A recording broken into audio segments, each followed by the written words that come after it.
নমস্কার, সুভদ্রা রান্নাঘরে আমার সকল দর্শক বন্ধুকে জানাই স্বাগত। আমি শিউলি। দেখো, আমি আজকে 1 লিটার দুধ বসিয়ে দিয়েছি। দুধটা আমি ছানা বানাবো। ছানা হওয়ার পরে আমি তোমাদের রসগোল্লা বানিয়ে দেখাবো। কীভাবে ছানাটা আমি আগে করে নিই, তারপরে রসগোল্লা কীভাবে বানাচ্ছি তোমাদের দেখাবো। তোমরা আমার সাথে থাকো। আমার দুধটা ফুটে গেছে, দেখো দুধটা ফুটছে। এবারে আমি 2 চামচ ভিনিগারের সাথে জল মিশিয়ে নিয়েছি। হ্যাঁ, দিয়ে দিচ্ছি। দিয়ে এবার একটু নেড়ে দেব। দেখো ছানাটা আস্তে আস্তে আমার হয়ে যাবে। দেখো আমার ছানা রেডি হয়ে গেছে, একদম হয়ে গেছে ছানাটা। এবারে আমি গ্যাসটা অফ করে দিলাম। একটু ঠান্ডা হবে, তারপরে আমি এটাকে ছানাটাকে ছেঁকে নেব। আমি ছানাটা জল ঝারিয়ে পরিষ্কার করে ন্যাকড়া দিয়ে রেডি করে নিয়েছি। এবার আমি ছানাটা বার করে নিচ্ছি। বের করে নিয়ে এই যে কী করতে হবে বলো তো, এবারে হাতে করে করে ছানাটাকে একদম করতে হবে, মোলায়েম করতে হবে, বুঝেছো তো? এই যে মাসল দিয়ে হাতে এরকমভাবে আমি রেডি করে নিই। দেখো আমার ছানাটা মাখা হয়ে গেছে, একদম রেডি হয়ে গেছে সুন্দরভাবে।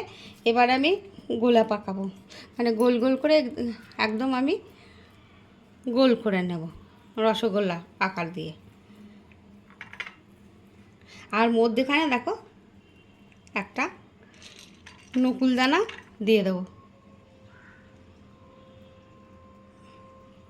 দিয়ে আবার গোল করব।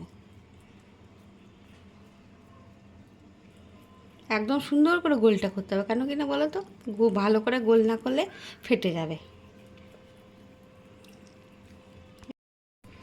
আমি এইভাবে সমস্ত রসগোল্লাগুলো গোল গোল করে রেডি করে নিচ্ছি।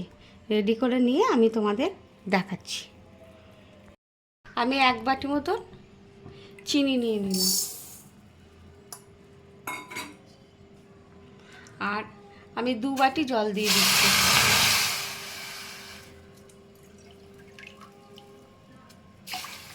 এবারে চিনির রসটা ফুটবে। এবারে চিনিটা ফুটে গেলে রসটা ফুটুক, ততক্ষণ আমি ওইগুলো রসগোল্লাগুলো রেডি করি। আমার চিনির রসটা দেখো ফুটছে। আমি একটু ছোটো এলাচ ফাটিয়ে দিয়ে দিলাম। এবার আমি রসগোল্লা মানে যেগুলো পাকিয়ে রেখেছি ওগুলো একটা একটা করে ছেড়ে দেবো। দেখো পাকানো রেডি হয়ে গেছে। আমি মিনিট 15-16 ফুটিয়ে নেবো ভালো করে চাপা দিয়ে দিয়ে তারপরে তোমাদের আমি আবার খুলে দেখাবো। আমরা একদিন সব দিয়ে দিই। আর তোমরা এইভাবে একবার বানাবে, বানিয়ে আমাকে কমেন্ট করে জানাবে তোমাদের আমার রসগোল্লার রেসিপি কেমন লেগেছে। খুব ইজি ব্যাপার, আর একদম পিওর রসগোল্লা, ঘরে ছানা দিয়ে বানানো। দেখো ভালো, খুব সুন্দর ফুটছে। এবার আমি কিন্তু ফেটে যায়নি, আমি খুব চিন্তায় ছিলাম যদি ফেটে যায়। যাই হোক, ফাটেনি। আমি এবার চাপা দিয়ে দিচ্ছি। হ্যাঁ, মিনিট 15 ভালো করে সিদ্ধ করে নেবো, আবার ফুটিয়ে নেবো।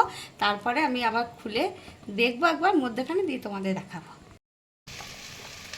দেখো আমার রসগোল্লাগুলো কীরকম ফুটছে, আর ফুটে বেশ বড় বড় হয়ে গেছে সাইজগুলো। আমার 20 মিনিট আমি ফুটিয়ে নিয়েছি একদম পুরো। এবার আমি গ্যাসটা কিন্তু অফ করে দিচ্ছি। অফ করে দিয়ে কিছুক্ষণ একটু ঠান্ডা হবে, তারপরে আমি তোমাদের সার্ভ করে দেখাবো। মানে ধরো 20-25 মিনিট কি 1 ঘন্টা মতন আমি রেস্টে রেখে দেবো। রেখে দিয়ে তারপরে ঠান্ডা হলে আমি তোমাদের দেখাবো। তাহলে আমি গ্যাস অফ করে দিলাম। আমার রসগোল্লা রেডি এবং সার্ভ করে দিয়েছি। তোমরা দেখো আমি যেভাবে বানিয়েছি এইভাবে অবশ্যই একবার যেন তোমরা বানাবে, বানিয়ে খাবে, খেয়ে আমাকে কমেন্ট করে জানাবে তোমাদের আমার রসগোল্লা কেমন হয়েছে। মানে অপূর্ব সুন্দর হয়েছে, কোনো রকম ভেজাল নেই, একদম পিওর ছানা দিয়ে রসগোল্লা। বাড়িতে বানিয়ে ফেলবে, বাচ্চা থেকে বড় সবার জন্য, যে সবাই খেয়ে তো যে খাবে সে তোমার প্রশংসা করতে বাধ্য হবে। আমি তোমাদের একটা দেখাচ্ছি, দাঁড়াও। এই যে দেখছো কেমন নরম তুলতুল করছে, দেখো কেটে দেখাচ্ছি। এই দেখছো কত সুন্দর হয়েছে। আর ভিতরে আমি সেই নকুলদানা দিয়েছিলাম, নকুলদানাগুলো এই দেওয়ার জন্য এই জায়গাটা একটু ফাঁপা করা হয়েছে ভিতরটা, দেখেছো? মানে অপূর্ব সুন্দর হয়েছে। আমি তো মানে কি বলবো তোমাদের। যাই হোক, তোমরা যেন বানিয়ে খাবে, খেয়ে আমাকে কমেন্ট করে জানাবে, আর আমার পাশে থাকবে তোমরা সকলে। আমাকে একটু সাপোর্ট করবে। আর তোমরা সবাই ভালো থেকো, তোমরা সবাই সুস্থ থেকো। এই গরমে ভীষণ গরম পড়েছে। আর তোমাদেরকে জানাই অসংখ্য অসংখ্য ধন্যবাদ, অনেক অনেক ভালোবাসা।